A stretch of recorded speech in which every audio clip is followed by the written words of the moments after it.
Okay, so this is Powerlifting by Cooper Todd. And Hannah Shivert. Discuss your topic and why you chose to study it. I guess going first, we both have an interest in lifting. We have ever since we became friends here. I powerlift for the school, and Hannah's been a big workout enthusiast ever since I met her.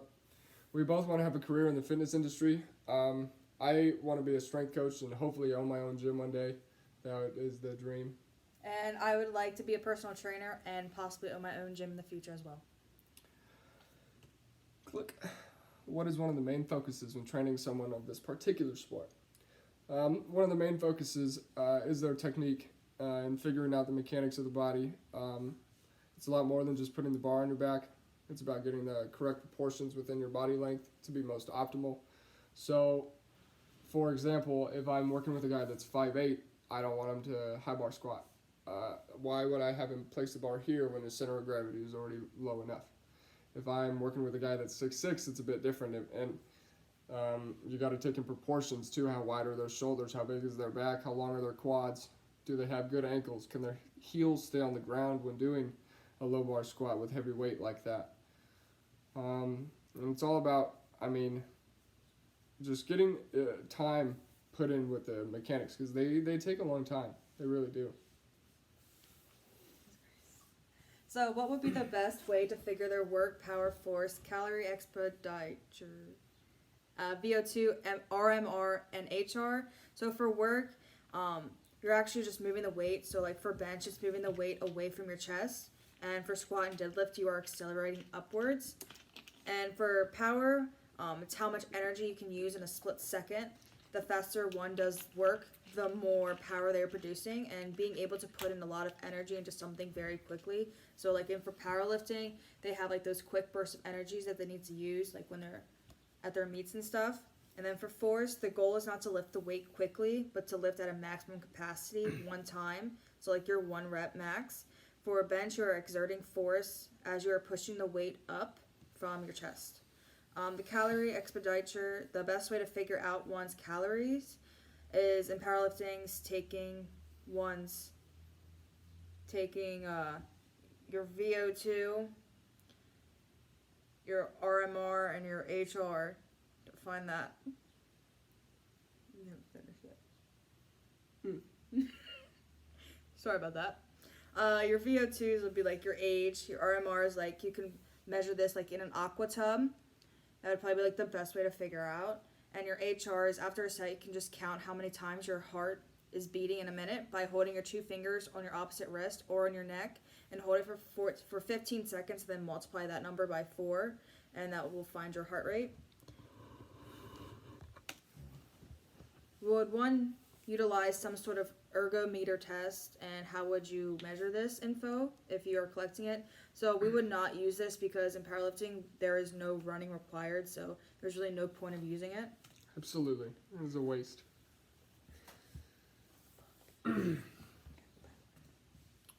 Why is it important to collect this baseline information for your particular athlete? It's important to collect this baseline information for a powerlifter to see where they have either improved over several weeks or the duration of months. It allows the athlete to see where they improved as well with increasing in weights. They can obtain accurate measurements of data to accrue the correct analysis, and it can count as further indication of normalcy for the athlete after involving a baseline test. The baseline information as well is also important just to know where your athlete's at, what he's good at, what his strengths are, what his weaknesses are, what he's really lacking, what is, basically just his strengths and weaknesses. Why is it important about the understanding of homeostasis, steady state, etc., and how the control systems come into play for this type of athlete? The athlete can adapt to an increasing stress load in the form of training stimuli. With repeated kind of stress on that central nervous system, you don't really realize it over time, but you can acquire heavier, what would I say? What would be the word for that? For lack of a better word, loads of stress on your body. You can be able to withstand more. During exercise, blood pressure, pulse, and respiration increases to meet the demand for oxygen and nutrients to fuel the body by the musculoskeletal system. When exercising, muscles increase heat production and body temperature as well increases. Need to know when one should take a break and lower their body temperature and drink water. Homeostasis is the maintenance of constant or unchanging normal internal environment during unstressed conditions. Want to read the last one? Yeah. So steady state is a constant internal environment, but this does not mean that like the internal environment is at rest and normal. It's when the body is in steady state. So there's a balance that has been made to achieve between like the demands placed into the body's response, and your body starts to go into steady state once the body temperature starts to plateau at 38 degrees Celsius. What would happen if your athlete had a failure with their feedback? So it is okay to notice failure as an athlete, especially in powerlifting. If our athlete notices that his or her numbers aren't where they should be, they should change something in their training. It also shows that they are motivated and care to improve their numbers. And it's okay to notice failure is not desirable, but it's safe to strive for success. So like working hard at practice and everything, trying to push yourself to increase your numbers. It also provides an opportunity for involuntary learning. Okay. Explain the bioenergetics. The bioenergetics, used for these athletes. To explain further, it means to eat and train to your sport-specific needs, i.e. if you're a powerlifter and you have to pack on more protein and carbs all around. If you're a runner or a swimmer or someone who does marathons, that is not the route you want to go. You don't need the exact amount of protein a runner wouldn't need the amount of protein a powerlifter would. But they would really be heavy on protein and carbs. Blah, blah, blah. The main fuel sources used are carbs, protein, and quick sugars. So, like, the way I thought about this was, like, your quick sugars and stuff, like, you're going to use this for, like, your pre-workout and, like, your energy drinks. So, like, when you're in the weight room and... Get ready. You want to get that extra boost of energy to go, you're going to take your shots of pre-workout to help get you pumped. And hey, honestly, I feel a difference when I'm lifting. I'm like, oh my God, I feel so strong. And like your energy drinks to get those quick bursts before a set. And then your carbs and proteins are for like after you're done lifting. You want to fuel your body to help get the right nutrients. You want to recover. Exactly. Okay. Want to do this one? Yeah, sure. Which energy systems are utilized the most for their particular sport? Phosphocreatine. It's a lot of short bursts, long rests, and the sets are usually 3 to 5 sets. The reps are usually 3 to 5. If they're the compound lifts or anything that deals with heavy weight, if they're accessories, they're a bit different. But the phosphagen and fast glycosis for intense lifting lasting 6 to 30 seconds. Fast glycosis for heavy lifting lasting 30 seconds to 2 minutes. And like I said, it primarily uses the ATP, PC, and glycosis systems because it's a short duration, fast, quick burst type of sport. Give a brief explanation on how the energy sources are broken down. They're broken down aerobically throughout the workout, burning carbs at a high rate, and it includes the Krebs cycle.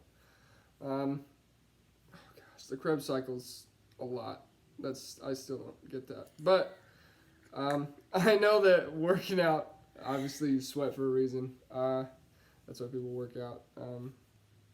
I know that the ATP gets used because your muscles are breaking down and need that fuel. It breaks down the creatine. And it says all right here, but that's a lot. Fumarate, malate, osculate, citrate. You get it. Okay. Explain the metabolic process and how the pathway is utilized by athletes of this sport. So there's chemical energy that's transformed into mechanical energy and allows you to PR your back squat and other compound lifts. So if you'd like to go into further detail. Absolutely. Okay. Chemical energy is transformed into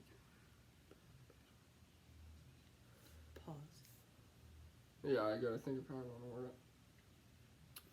So like the metabolic processes, the chemical energy would be like your carbs and fats being used, because that's the first thing your body goes for when it's working out and under stress like that. Is the fats and phospholipids that your body has already produced but has stuck on it. Um, Chemical waste obviously gets booted out. ATP is used and also refueled. During and after the workout, your body produces heat as well because you're lifting and you're using a lot of force and effort. Your metabolism rises because of the heat in your body. And the cool thing, if you keep lifting and keep going after it, your metabolism can get higher. You just have to like stay in the gym.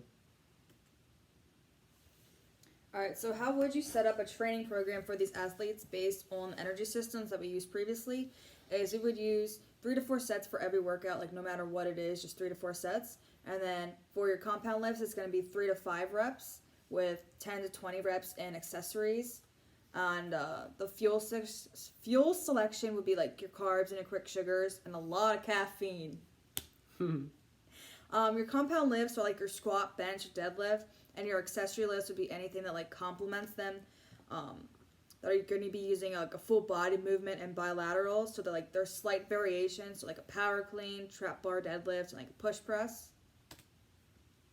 Explain cell signaling and hormonal responses that are important to know for athletes at this sport of this sport.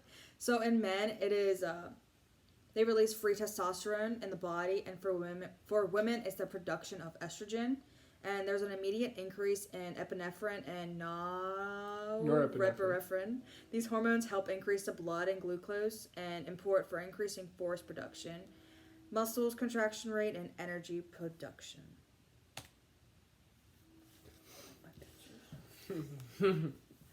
How is the immune system affected by this sport and their training? I'll tell you. Because of the daily exercise and usually constant exposure to people, gyms, germs, all that, you've adapted a healthier than normal lifestyle immune system by eating right and exercising daily. I know firsthand that I don't get sick hardly ever. And when I do, it's pretty brutal. We haven't caught the Rona yet, so. Yeah. And like when I get sick, it's very casual. And it's like, if I ever get like solid sick, it's maybe once a year. Yeah, I only get like sinus infections, so. Training and lifting weights has an impact on your immune system and the cell activity. Weight training increases the number of circulating immune cells that helps fight off the body's infections. This is why when you start to get sick, it helps if you get some sort of exercise, even though they tell you to stay at home, don't listen to them. To increase the cells to fight off whatever infection you may have, just do it safely. That's why I always go to the sauna. All right, summarize the utilization of the nervous, skeletal muscular, and cardiorespiratory systems that are used by our athletes. So for the nervous system, possibly the most critical is the central nervous system, which is responsible for the transmission of impulses to your muscles. The stress load placed on the CNS is directly proportional to the load you are attempting to lift. So the heavier you train, the greater the CNS response is going to be. As stated earlier. Skeletal muscular system, there's nearly every single muscle in your body is strengthened with powerlifting routine. On the cardiorespiratory system, cardio is a double-edged sword for powerlifters. So on the one hand, cardio will help you to shed fat and will probably make you feel a bit better and healthier in your daily life. And it might help you improve your work capacity. So on the other hand, cardio will detract from your recovery. So it's just bad. All right. How would you utilize the training principles when setting up a program for my athlete? The training principles would be putting extreme amounts of focus on the technique of the movement and not the weight itself. If the technique is bad, you will never be able to move weight like you really should. So for example, if a guy can deadlift 450, but I watch him and I see that it's ugly, and he pulls 450, if I were to fix his form, he could pull 525, 530, but just with those fixes in his form. That's why the training principles would put extreme amounts of focus on that, is because with technique, if your technique is good, your weight usually is good too. All right. So, what would your exercise prescriptions be like for our athletes? So, we mainly focus on compound lifts with involvement of 5 to 7 different accessories. So, like the accessory list that we talked about before. And for an hour or two a day, usually 3 to 5 sets for each lift, and it can be 3 to 5 reps. And if it is compound lift, it can be 10 to 20 accessories involved with that as well. So, your compound lifts again are your squat, bench, deadlift, and your accessory lifts could be like a power clean, hang clean, trap bar deadlift, a snatch, dips, push press, lunges, rows. You get the point. Yeah. A lot.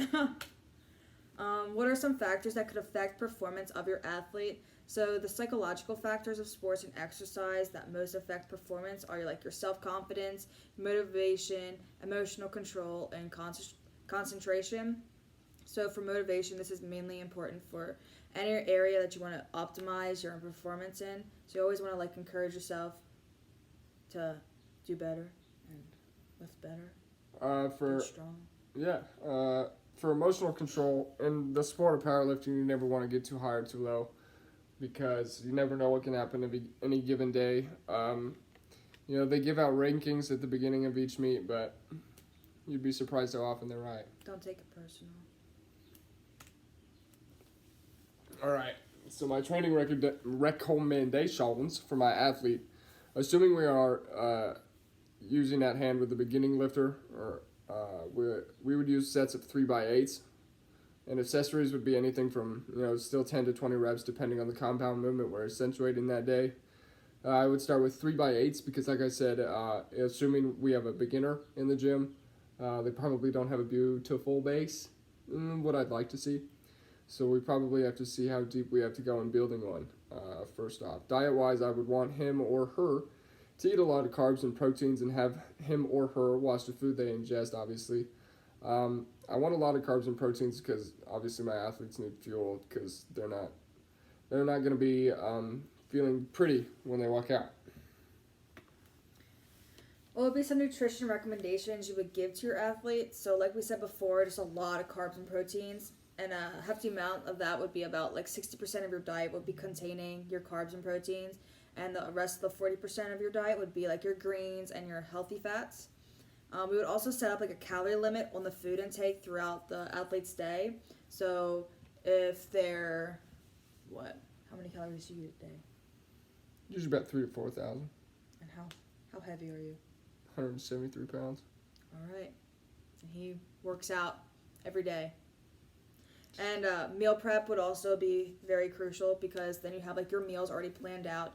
And if you're leaving work and you're hungry, you're like, oh man, I could eat a McChicken. You're like, oh wait, no, I have food in the fridge. So it helps you stay on track. That's it. Like we said at the beginning, I'm Cooper Todd. And I'm Hannah. This is Powerlifting.